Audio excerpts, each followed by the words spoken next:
Welcome to Mission Messiah Television.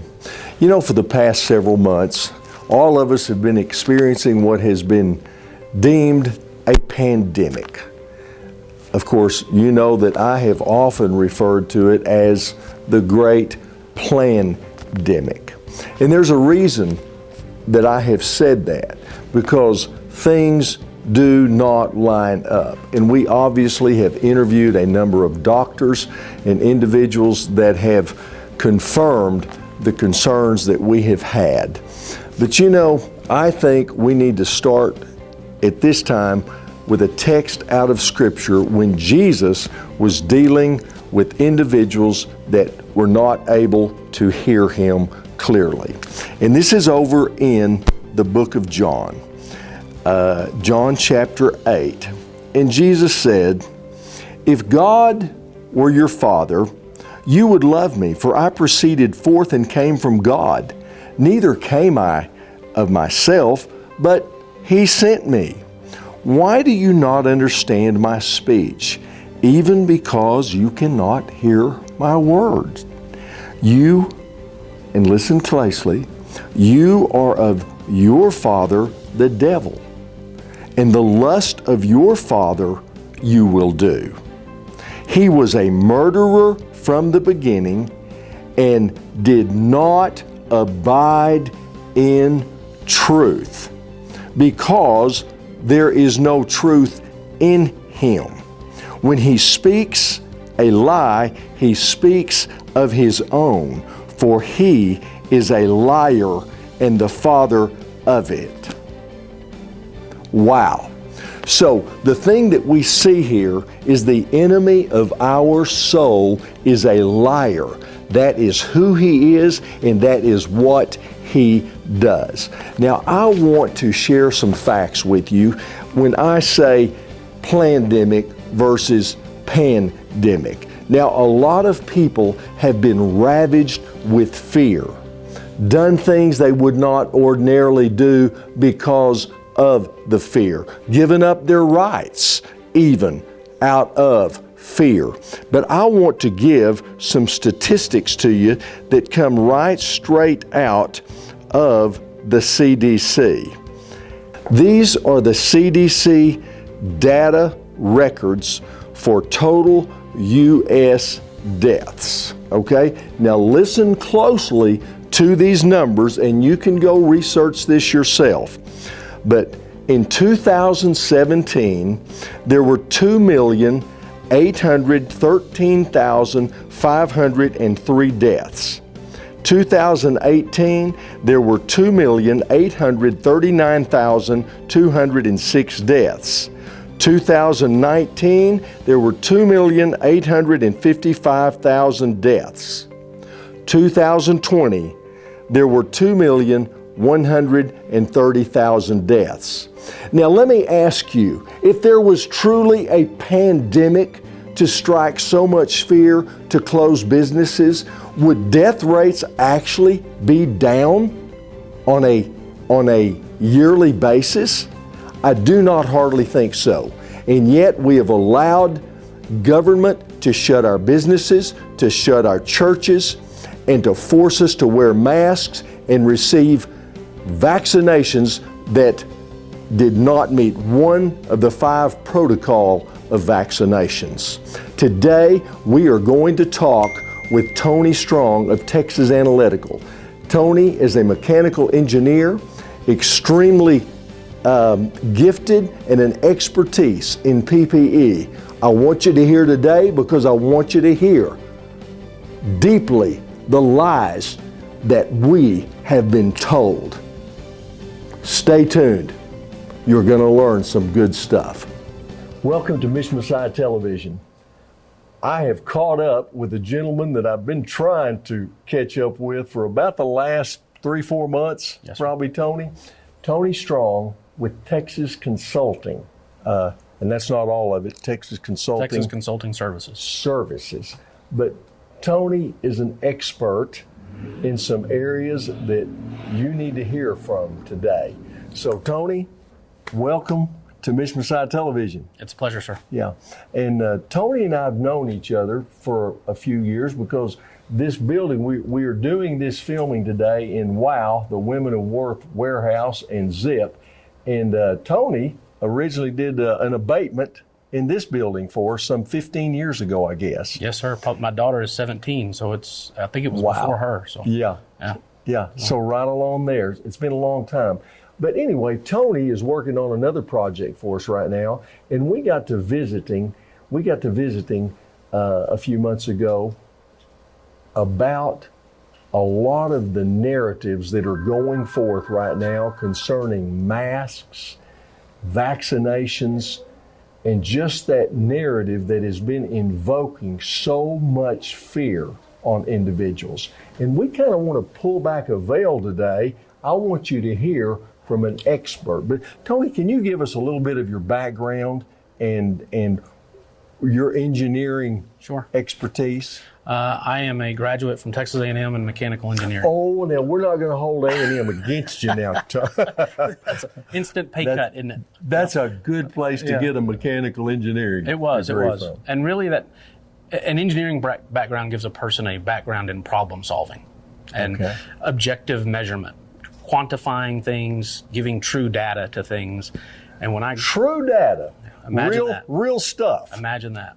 And so when I graduated, I kind of went off into a direction of studying air quality and hazardous materials, contaminants, things like that. There's a market for that out there. I am a licensed asbestos consultant. I'm also a licensed mold assessment consultant, which really... So asbestos and mold are two areas you have some real qualifications in. And then I deal a lot with hazardous material disposal. And with all of those things comes a background in PPE, so personnel protective equipment. Okay. Have y'all heard that word a lot the last couple of years, PPE? Yes. It's been at the... Yes. It's on it's the tip of everybody's tongue, but very few people out there actually know the ins and outs of it and what types are to be used for different types of contaminants or in different kinds of environment. And so that's when I'm dealing with a hazardous material or I'm dealing with asbestos, then I spec for the personnel involved, I spec that PPE. I tell them what kind of respirators to use. Notice I did not say mask. No. What kind of respirator to use, what kind of suits to use, how long they're to be in that respirator, what kind of cartridges they're to be. Is it particles we're dealing with or particles and gas, which will spec a different type of... Wow. It's a science. It's pretty complicated. It's a science. And so this whole COVID affair has really piqued my interest because when some of the things fall into your line of work. Yes, because I spec the kind of PPE that is now being misused or called PPE when it's not. Ooh. Now wait a minute.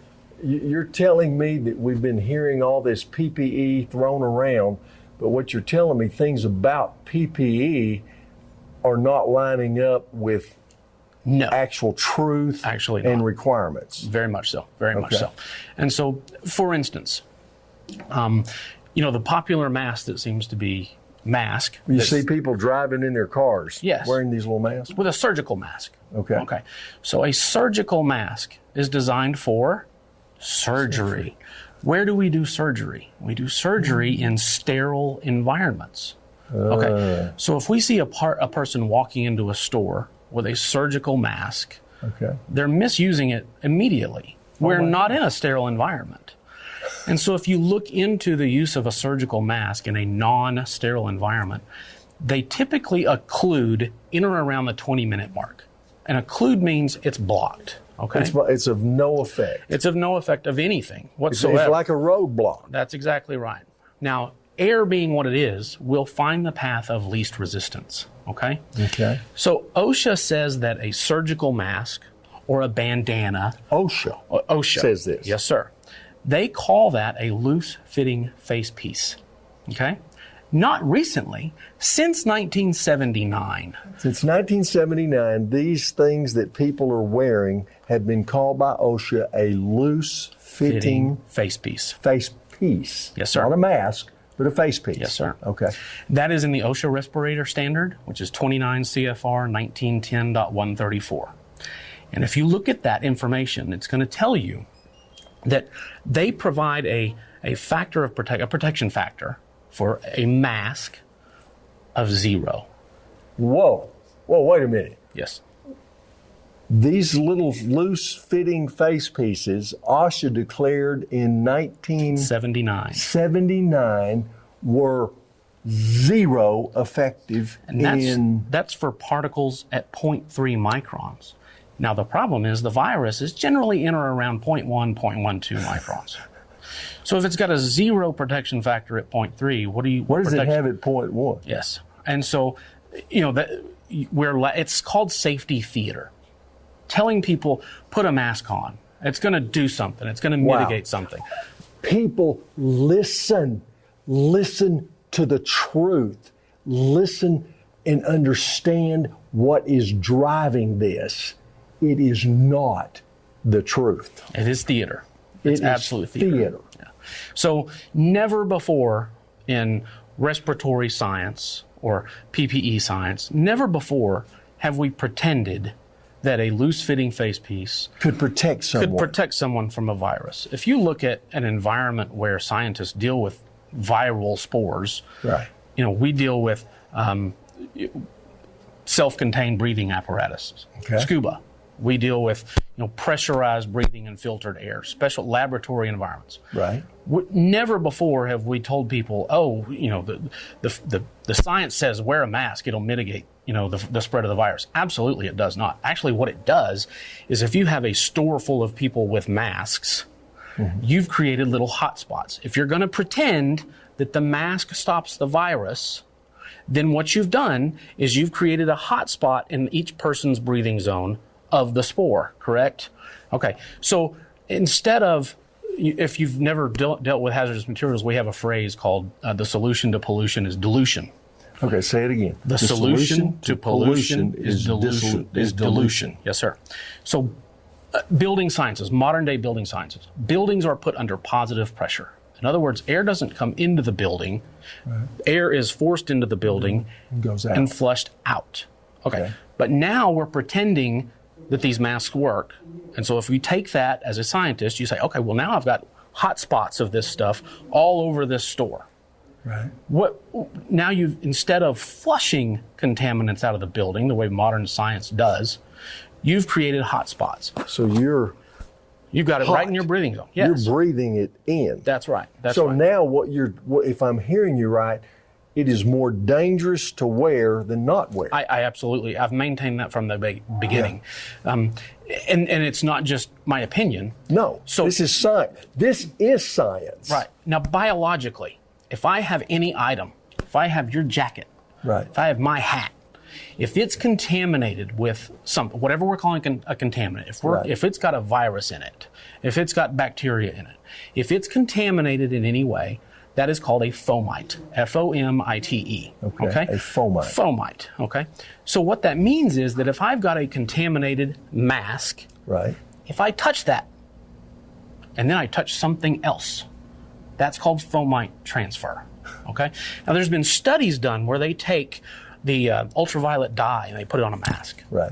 And you take that dye, put a little bit of it on that mask, and then 5 minutes later, look at that person. The person's covered. It's all over them. It's all over them, okay?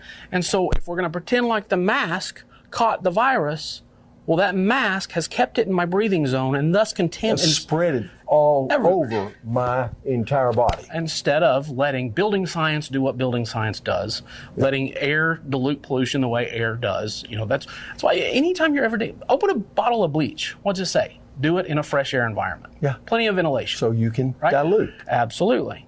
We're not talking about any of that. We're creating hot spots. Now, you and I have been talking about asbestos today, yes, and as we were walking through that building, you were saying, Jamie, that's a hot spot. Yes. That's a hot spot, and that's the area that is to be removed. That's exactly correctly? Right. That's but correct. What you're telling me is basically we're creating hot spots with these masks. Yes. You better remove them.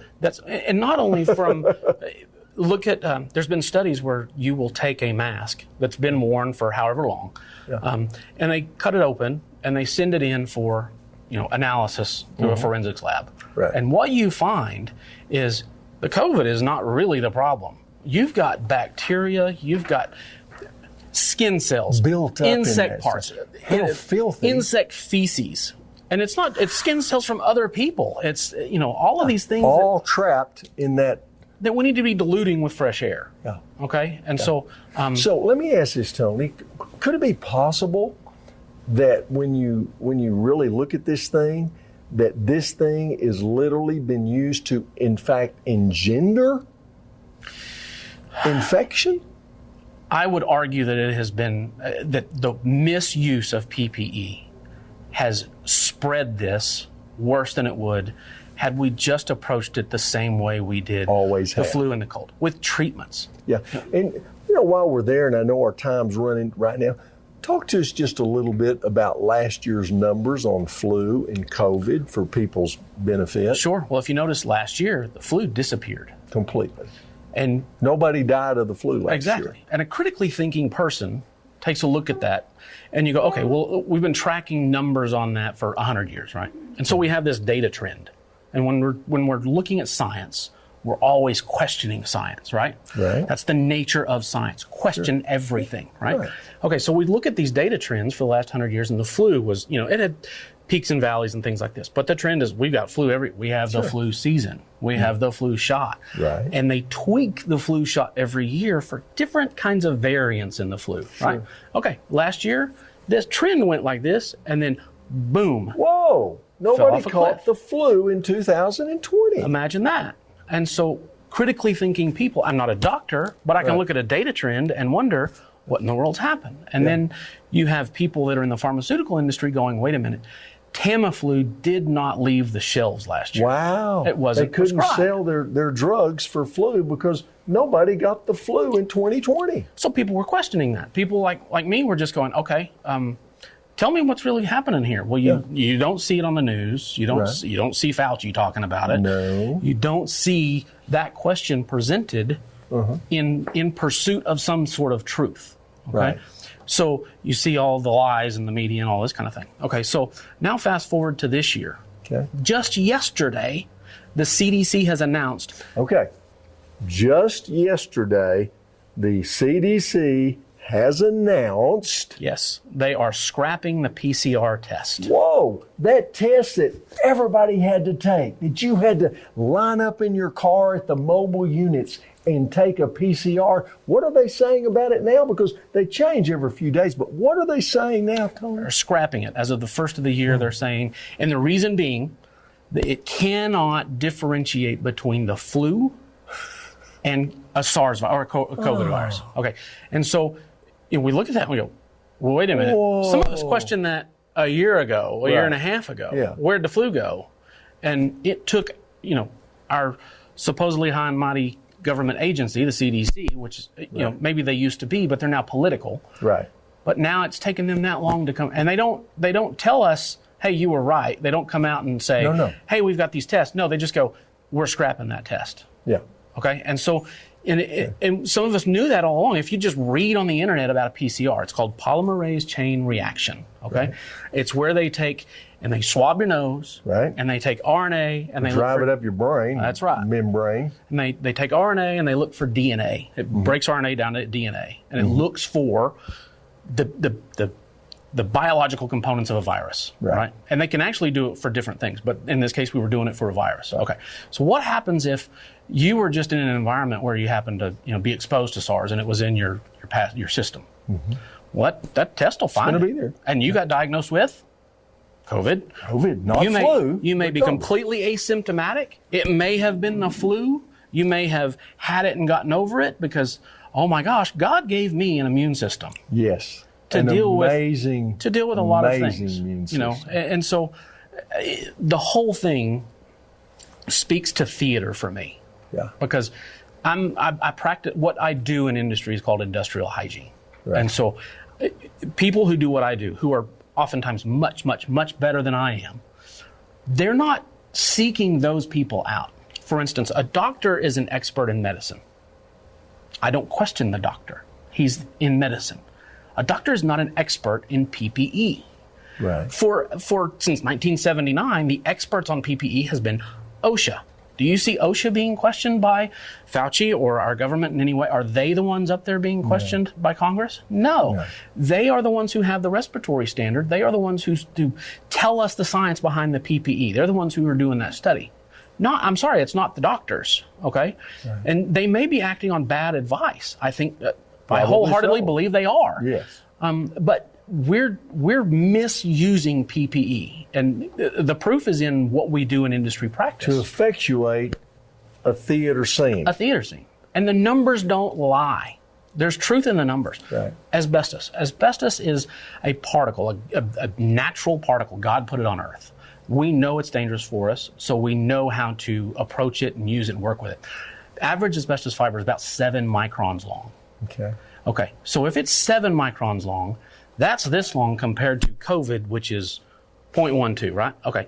So I'm told to wear a mask, a loose-fitting face piece with a protection factor of 0 for this 0.1 micron thing. Are you listening? But for 7 microns of asbestos, I'm told to use a respirator.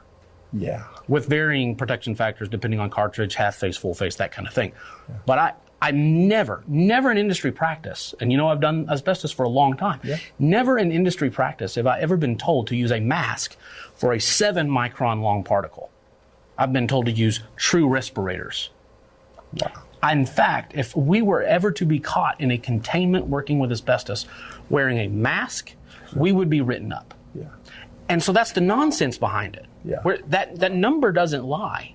If a respirator has to be used for 7 microns, then obviously we'd have to use at minimum that for 0.1 microns, right? Yeah. But no, we're being told that my shirt works.